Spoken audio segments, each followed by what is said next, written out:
It really also comes down to what type of advertising you're doing. Are you in front of them all the time? So I think it's important to be on multiple marketing channels and be memorable.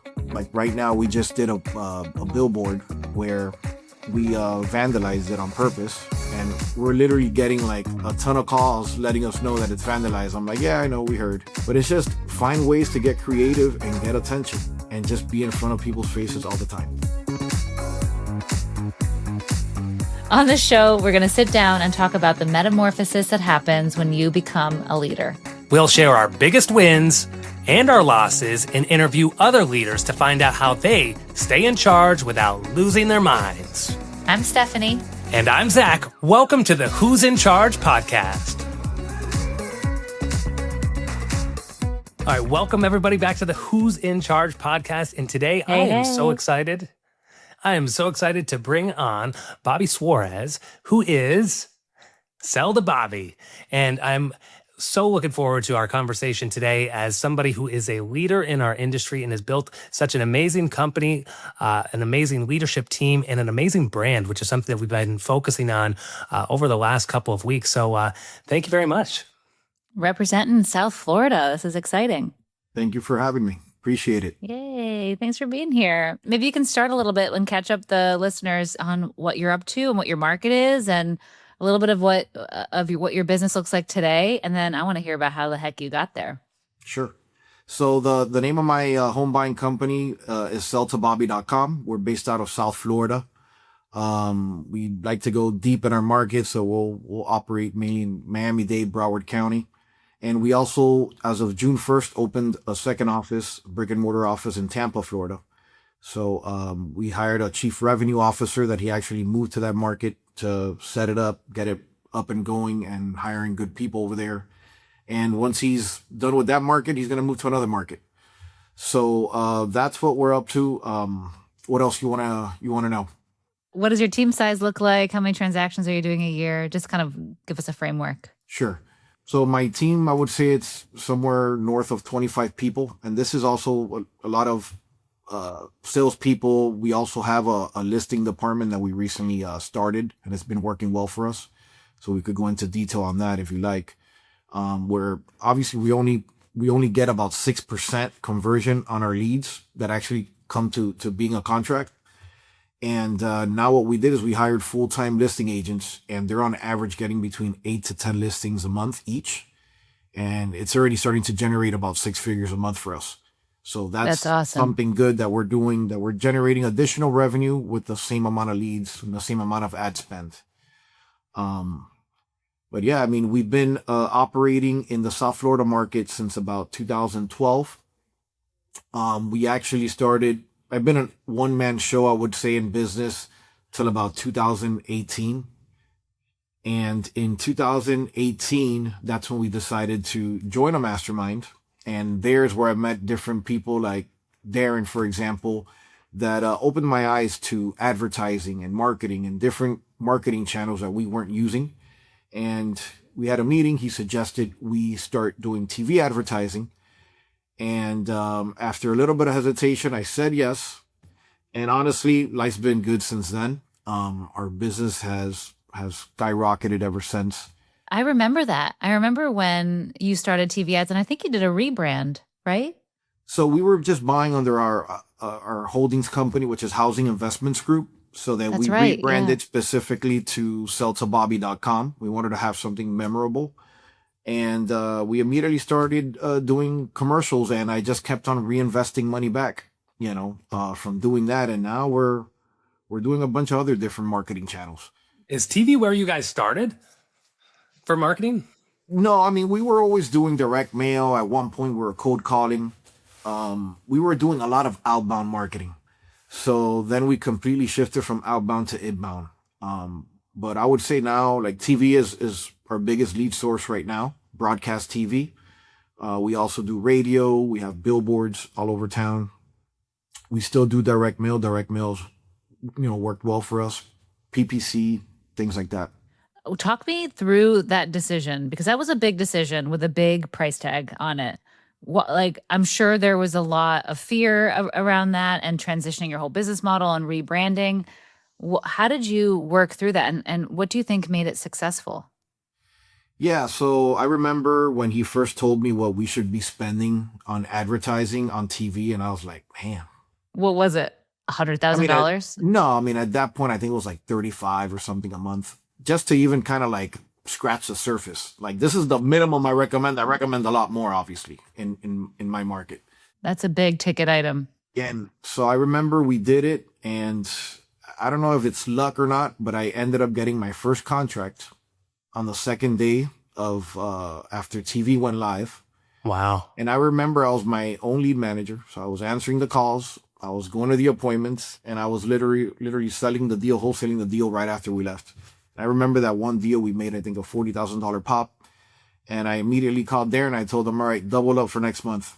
So I'm a risk taker. That's part of my personality. Even though I'm scared, I told Darren, I'm like, hurry up and get the commercials going before I change my mind. That's a good one, eh? Do it scared. Yeah. So that's, I don't know if that's like my superpower or not, but when I'm scared, I try to make decisions quickly and I just do it. Yeah, I think overthinking it can be a detriment most times, right? Oh, yeah. We want to take calculated risk if we can, but sometimes just moving and doing something is way better than sitting and thinking about the best way to do something. What about the rebrand? It sounds like that got a big kickstart with TV, but how did you approach your branding and like what's your perspective in general on brand versus non-brand? In my opinion, brand is very important. I wouldn't even say I had a brand prior to that. Housing Investments Group, nobody even knew about it. It was just the name on the contract that we're buying houses under. It wasn't memorable. Not many people knew it. So I don't know where I read the other day that having a brand takes about 7 years to build up to make it memorable, right? And I feel like now we're getting a lot more contracts just from referrals because of our brand, because we have an amazing reputation. We have good credibility. There's a lot of good PR on us. So I think right now, honestly, if you want to survive in a home buying business, you got to have a good brand, well known in your community. Because I think sellers, they're not trusting, and they want to deal with a company that's reputable. What's the best way to build brand? It really also comes down to what type of advertising you're doing. Are you in front of them all the time? So I think it's important to be on multiple marketing channels. Also, make sure you're putting out constant like press releases on your company. Like I remember when we got our trademark for our logos and our company name, we did a press release and hit the media. I think it's important also as a CEO to me to always be speaking in different like news channels. Try to just get out there and get a lot of content and be memorable, Like right now, we just did a billboard where we vandalized it on purpose, and we're literally getting like a ton of calls letting us know that it's vandalized. I'm like, yeah, I know, we heard. And they're calling even like the actual like Outfront media company. I'm like, hey, this thing's vandalized. But it's just find ways to get creative and get attention. And just be in front of people's faces all the time. What's the vandalism? They made me look kind of like a clown. And then they did like a tag on the money sign. And then it says, need to sell, ? Get a cash offer or we'll list it. And they changed it or we'll keep it. Whatever. So it was like a kind of like a funny thing, but literally everybody thinks it's real. So I think it's great. Yeah, cool way I to think stand being funny is a really great way of going viral. I mean, look what social media did with that, right? Absolutely. You go viral because something's funny to share with somebody else and to talk about, right? Absolutely. So yeah, I mean, branding is just repetition. It's frequency. Are you coming out during the Super Bowl? We spend money on those type of things, which is very expensive, knowing that we're not going to get a ton of leads from it, and it's a 5-second commercial. You're literally just playing and it's done. But those are things that we do all the time. Like even during like the championship games and the Super Bowl, during like college football, even like the Florida Panthers, like we're investing money to be in front of people, even during like expensive, like sporting events. So, it's just frequency, I would say. I really like that you said that because I think some of those channels are really difficult to measure. And a lot of people, I think, fail to take action because they don't know how to attribute. You know, like, okay, like a billboard, for example. Let's just imagine you spend $1,000 a month on a billboard. How many leads do you get from that? How many deals can you get from that? What's your ROAS on that? I think these are the correct things to ask in general, but you can't measure that on a billboard, right? And so then I think people are like, well, I don't know if I can spend the money then for that brand presence because I can't get attribution from it. How do you address that? Yeah, so before we would try to obviously measure it, like, is billboards working or not? So then I'll end up turning it off, turning it on. But now we've gotten to the point where we just want to be omnipresent everywhere. And we are getting leads from billboards because what we do now, our lead managers ask, hey, how'd you hear about us? Even if it came in through like a TV phone number, that it shows that it was a TV phone number, the people may say, oh no, I just saw your billboard, you know? So they, it could be multiple channels that they look at and they end up calling because they saw my TV commercial, but they also saw me on the way home from work. So now, honestly, we just set aside money for like billboards. Billboards are very hard, obviously, to know if leads are coming from it or not. But we just set aside a certain amount of cash to make it work, you know. And we just want to be everywhere at this point. And I think that's part of having a good brand. Yeah, and I think it's also part of having your name as the brand too. Yes. You're using Bobby in your slogan and in your company name and essentially everything, right? And you're not the one going on all these appointments, but having your name out there, I think, kind of puts the personal spin on it too, and makes it even more important to go deep in your market specifically because it is your name. Absolutely. And another thing, I'm always trying to stay on social media. Like, these are things that I wasn't crazy active on till a few years ago. Like, now I think I'm posting like 10 times a day on some of our different accounts. So we're like, again, we're just trying to be like the authority in our market and we created like this moat where even if a competitor tries to come in, it's going to be very hard to survive this and be able to strive in this market. But yeah, it's just like I said, post on social media. You got to do it all. Be on podcast. You know, you got to get out there. Got to talk to these wonderful people. Exactly. Talk about that transition. It sounds like when you first started doing TV, you were the one-man show, but you were the one that was meeting in the homes. A lot of people have that fear of like, what jobs can I hand off, particularly when your name is on the company. Sell to Bobby, then Bobby doesn't show up. Was there a mindset shift there, or have you ever had to work on that language for the team? Yeah, so the reason that we did it is because we had certain people suggested, hey, you're going to get a better conversion you showing up to the appointments. But in honestly, for me, it wasn't the case. I preferred to eventually get people that are really good at sales, that don't mind going to the houses. And I'll focus, obviously, on what I'm good at, which is running a company, recruiting, building leaders, right? So little by little, I started bringing in people that were better than me. And we also hired recruiters and things like that. And I built it up very little. Cool. Building leaders is probably one of the things that interests me the most, right? The idea of multiplication, like what else can I do? I think you've been very good at that. What are some of the things that you do to kind of build in leaders? I mean, you got to bring the right people in to start, and then where are you building them up?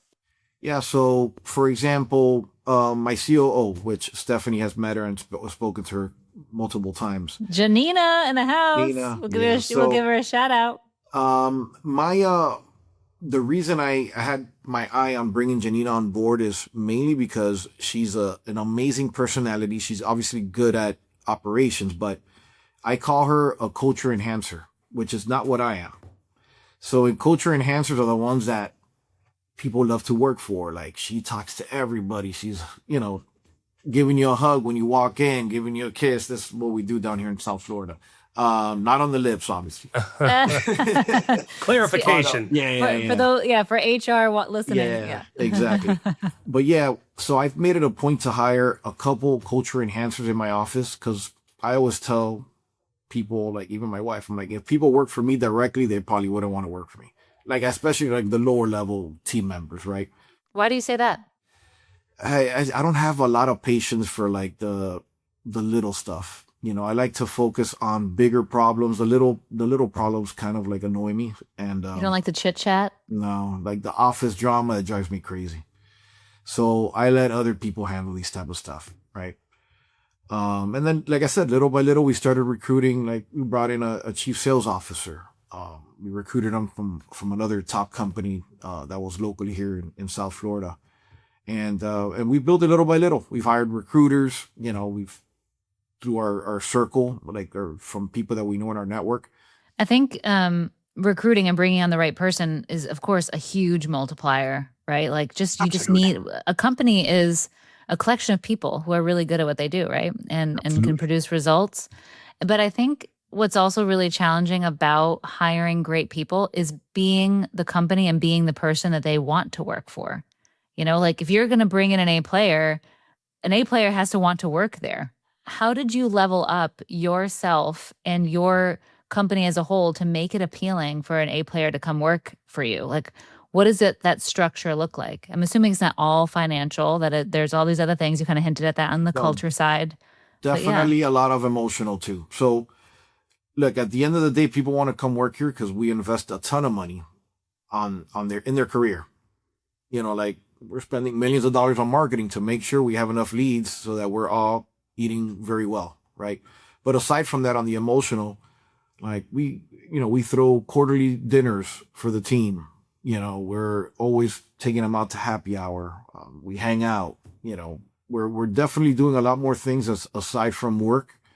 We take them out to lunch all the time. We're during birthday parties, things like that. So I would say there's like the practical way where we're getting them leads, and then on the emotional side, we're doing a lot for them also. And I think also part of having a good brand is great for recruiting and retention because they feel proud working for our company, right? So I think that's also an important reason to have a good brand because it helps with hiring and retention. Yeah, well said. When did you bring Janina on? I think it was around 2021 or 2022. How did you snag her? And just as a side note, hire smart women. That's a little bit of it, right? Just saying. Yeah, I have a couple. There's the hack. There's the hack. Surround yourself with smart women, and Yeah. So she was working at a pharmaceutical company. She was like head of HR there, and I remember back then I had another COO that he wanted to follow his dreams and go elsewhere, and he wanted to go back into like private school business. But anyhow, I had Janina in mind, and I literally reached out to her, and I didn't take no for an answer, and she quit her job and came over here. So did you know her personally? Yes. Yeah. So I've known Janina. She's actually happens to be my wife's one of my wife's best friends since they were in elementary school. Oh, excellent. And honestly, it was the best decision I've ever done. I got a little pushback from even friends of mine. It's like, man, you're going to hire friends and that's never going to work out. Honestly, it's worked amazing for us. What did you do to make that successful? Because like you said, it is a little bit risky. This is your wife's best friend. There's a little bit high stakes, right? Really, I think it has to do with her personality and my personality, and business is business and personal is personal. She knows when I ask her things and I need it, like, yo, I need it right now. She knows that after we leave work, hey, we're friends again, So I think having that separation where please respect my business, don't take advantage of our relationship, right? So I think it's having the respect for the business, and we're all rowing in the same direction. She wants the company to succeed because her comp plan also is aligned with the company's success. That's another good thing that I've done too, is everybody's comp plan in my company, regardless if you're an executive or a lower level employee, we're all rowing in the same direction. Usually we close a deal and everybody gets a little bit piece of that deal, right? So like I said, hopefully that answered your question. But yeah, I think it has to do with both of us have to be aligned, and not disrespect that our personal relationship. When did you realize that bottleneck to kind of make the transitions? Like, we'll start with your one-man show, and then you had to hire. Sounds like there was probably some pain before you joined a mastermind, or? Yeah, so I like I said, before I joined the mastermind, I was a one-man show, and I was doing well for myself, and not knowing better, I thought it was like the biggest in South Florida, right? You just assume this. So then I joined the mastermind, which is another thing that I was reluctant to do. I was very reluctant. I'm like, are people going to actually go there and share their secrets? I don't know if it's the Miami mentality, but like, I was very reluctant. I'm like, man, that sounds like BS. And that was another decision that I made that changed my career moving forward in a big way. You're talking about the collective genius? Yes. Yes. So I went over there, and honestly, I was blown away by all the other members, how everybody's a go-giver. We're all sharing ideas. So I was very excited after coming out of the first, I remember the first meeting that I went to at the Collective Genius. For me was, I am the business. I need to create a business that runs without me. So that was kind of like my mentality is like, if I stop working now before joining the mastermind, like I don't make any money. So I wanted to create a real business that obviously had management teams and salespeople. So that way I could focus on high level stuff. And more than anything, I wanted to scale it to make more income. So I think it had to do with what my income goals were. And I knew I couldn't get there alone. Right. Yeah. So I would just, like I said, continue scaling it out. As I would make more money, I'll just reinvest it back into the company, into marketing, into hiring another team member. And I did it like that, organically. It took me a couple years to do it to where we are now. And now you've kind of taken like that next level, right? Where you're looking at lateral side businesses, essentially. Yes. Yes. So side quest, as my kids would call them. Yeah. So I've always, first and foremost, I've always been the type of person like ultra focused on one thing. Right. But now I built, for example, Resi. The reason I even built Resi, which is a dispositions platform, was for ourselves, because I didn't like the way that we were disposing of our deals. Right. So I built that for ourselves. And then I decided to make a product out of it. So we created it as a shared marketplace. That was the first version of Resi. And now we're coming out with a second version, where now we're going to be like the Shopify of real estate marketplaces, where now you want to have your own marketplace. You don't have to spend all this crazy money to build it. You could just, for a couple $100 a month, go in there. Within 3 minutes, you'll have your own marketplace with your buyers uploaded into it with your own logo. It's branded with your own colors, logo, all that stuff. And it serves, like I said, like a dispo tool where you get deals sent out. Your buyers could build buy boxes in there. It has a lot of cool features and a lot of like analytics that we offer. And aside from the tech side, I am also an investor. We own 2 clinical research facilities down here in South Florida. One in Doral, one in Jupiter, Florida. And we started this about 2 years ago. And that's been going well. It's a slower business compared to real estate, but I'm not heavily involved. I just provide some business advice there, and I'm a financial partner on that. What are you researching? Yeah, so we do all types of research. So right now we have 15 doctors with 11 different specialties. So I partnered up with my sister on that. So one of the things I look for, obviously, I look for either a good partner or a good operator whenever I get into a new business. So like, for example, my sister informed me we got a breast cancer study yesterday. But yeah, if you want to know more details on that business, we may need to get my sister on here. No worries. And I think the important thing kind of for the listeners is the idea of, like you said, it's really important to have focus. And I know I can get little shiny object syndrome, as they call it. And if you're not careful, if you don't have this set up right, they can be a distraction. How did you know it was time for you to like, all right, I could take on something different? Yeah. So like I said, the most important part is the operator and obviously having the financial means to do it. It was very expensive I'll put it this way. It took a lot of time before you start seeing any money back. On average every time you open each clinic, it takes about 2 years before you start seeing profits.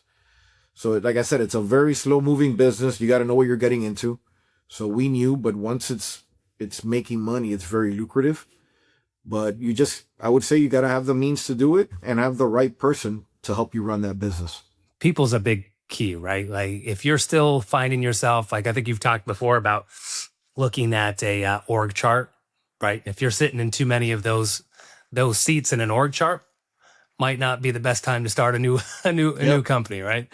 Like, for example, with me, we expanded to Tampa. I would have never expanded to Tampa if we didn't have Andy, which is our chief revenue officer, that was willing to move over there and leave his family behind for 4 or 5 months. And he just comes back on the weekends. But honestly, it takes good people. If I didn't have Andy, I have never thought about opening another market, right? So I would say number one is obviously have amazing people, to grow with. What are some of those qualities you look for in a person? If you're going to hit my amazing A list, what are we looking for? So obviously it depends on the position, right? But are you good at sales? Are you good dealing with people? Are you good at managing people? Yeah, I think most important thing is what's your experience also? What's your background? What's your pedigree? Yeah. Pedigree is an interesting one, right? Like past success, past performance is probably a pretty good indicative, predictor of future success, right? What have you been doing? Yeah. And I think you've talked a couple times, even just on this podcast now, about, you're recruiting for people. They're people that are already in a decent position. They're not, just sitting around waiting for us to call them, right? They're already successful working somewhere.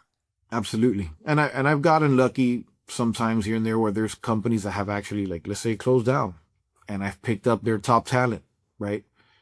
So that's happened also in the past where I've gotten very lucky. I got lucky like that with my chief sales officer. He used to work for one of the large companies. He actually used to be a member in CG, and they closed down, and he came over here. I don't know how much of that is luck. I think a lot of success in business comes from being able to sustain. There's a lot of folks that flame out and have to close their shop and lay off, right? Which obviously is super painful. But if you can find a way to continue to survive and like move forward even year over year, even if you're not having a lot of growth, like we've seen that with the interest rates change in 22, and sometimes we're in the mode to sustain and not to triple.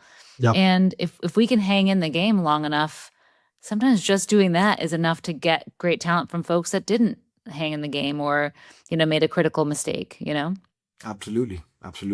Have that cash flow coming in and always pivot. Things are always changing. Marketing's always changing.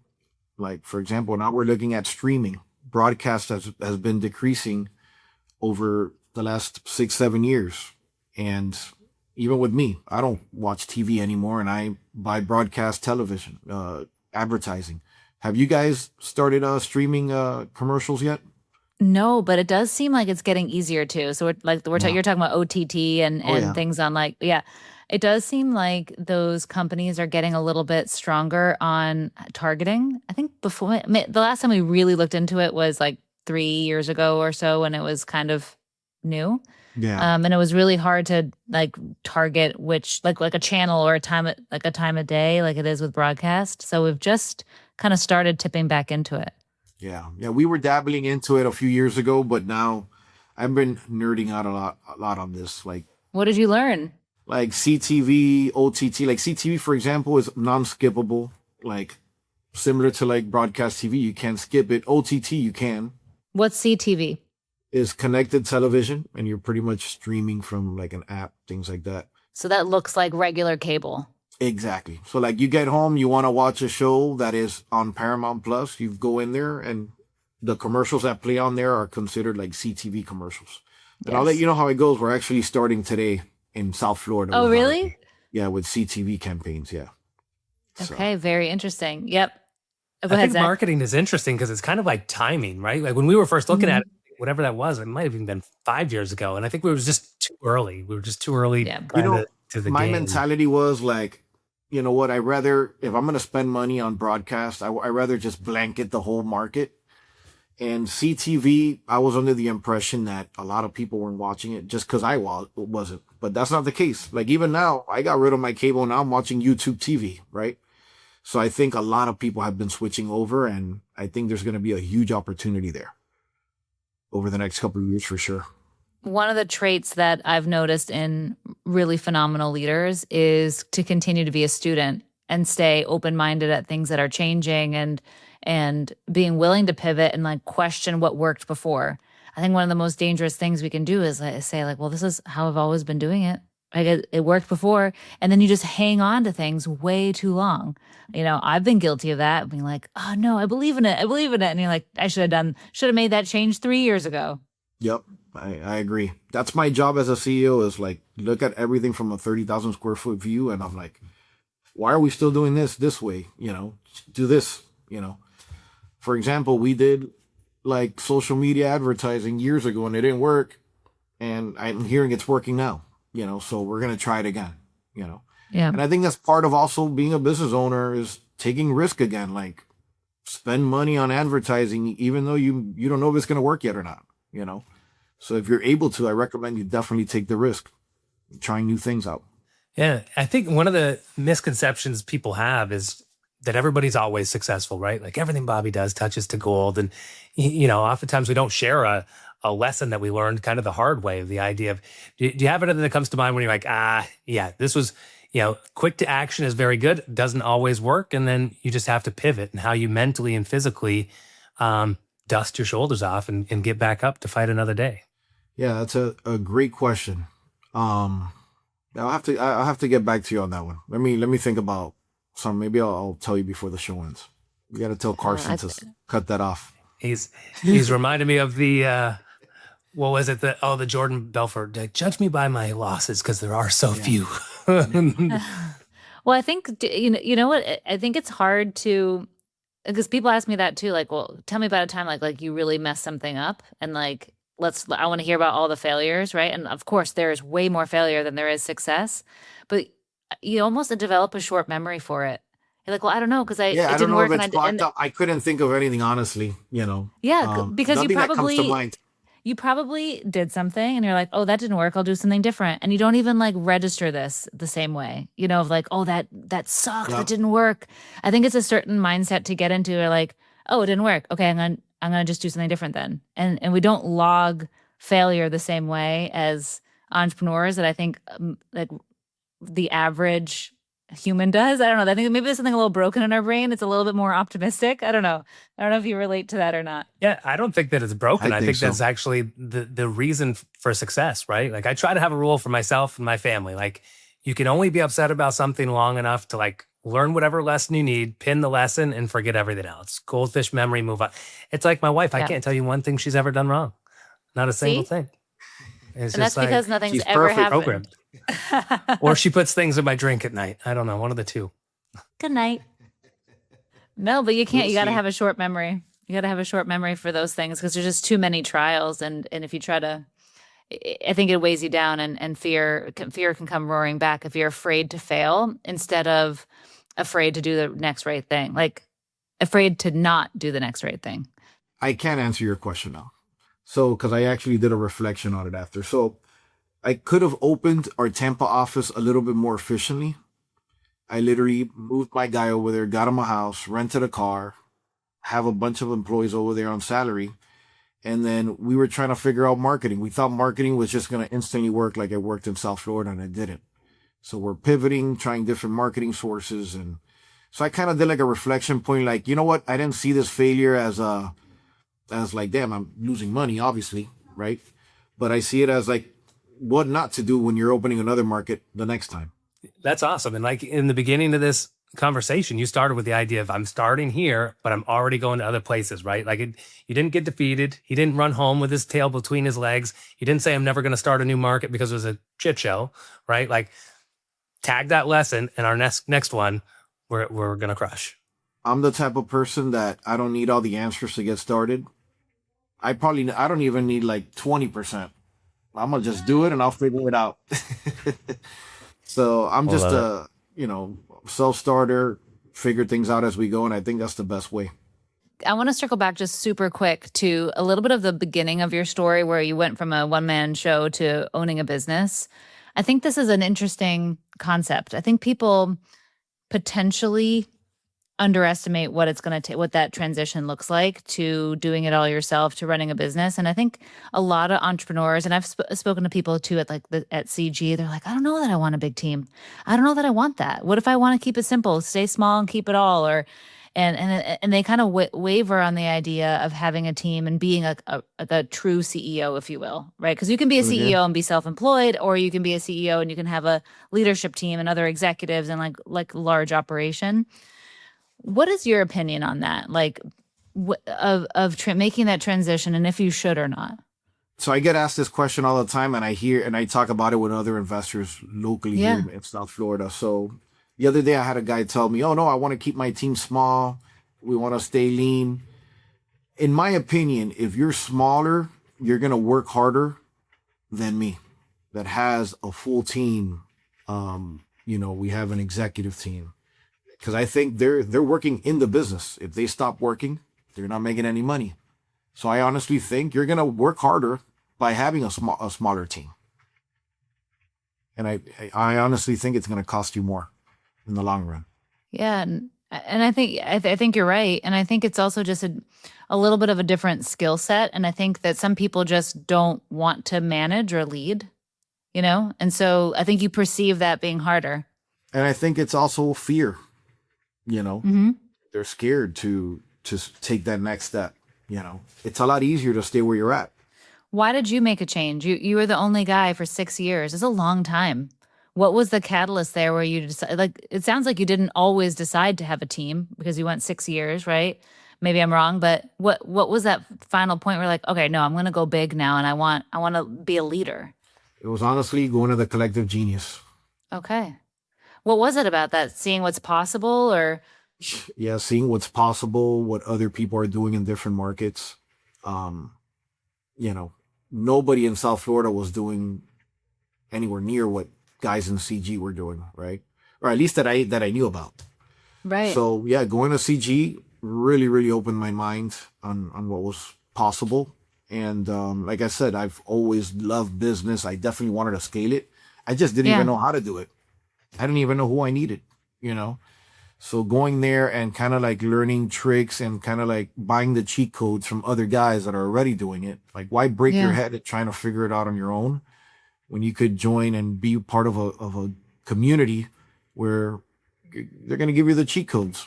I think it's a testament to how powerful community is, in that our minds and our ability to strive is really influenced by who we've seen strive before, right? Like who is doing anything.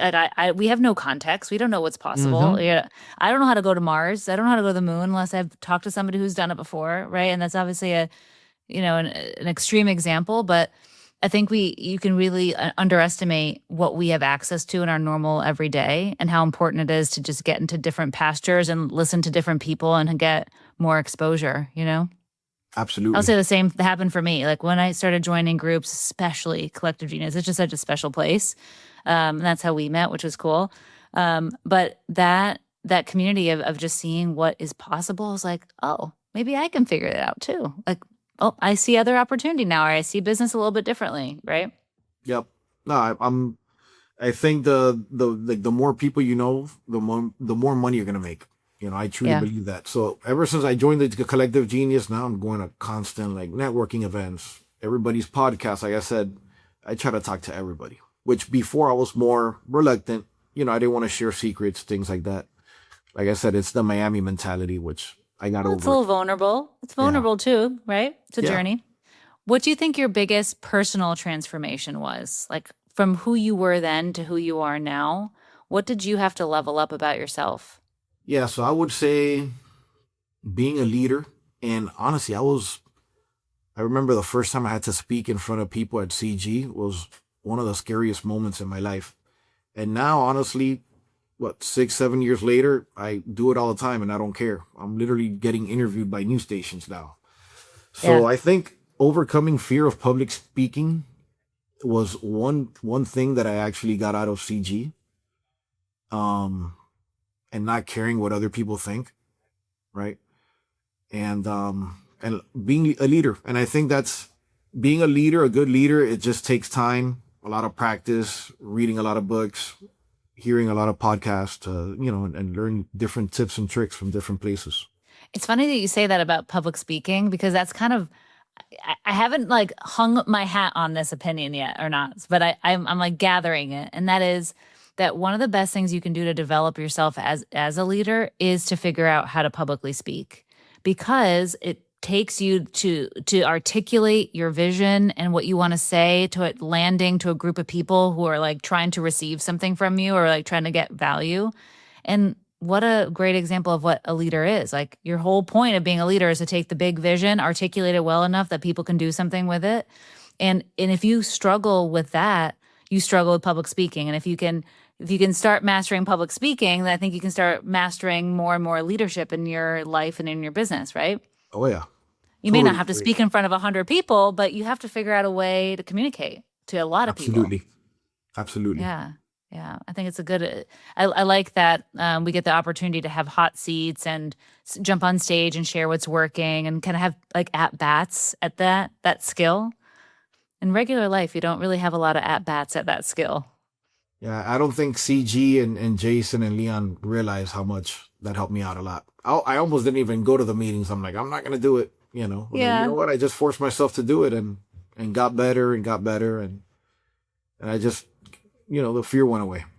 Bobby was shy at one point. Yeah. Note it down. Note it down. No way. So weird. So weird.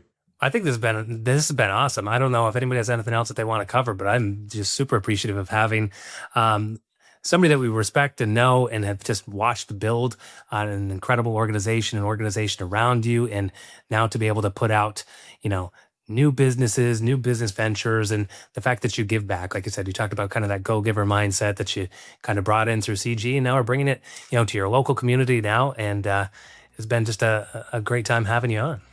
Thank you for having me. Always thank you for sharing your story. Thank you so much.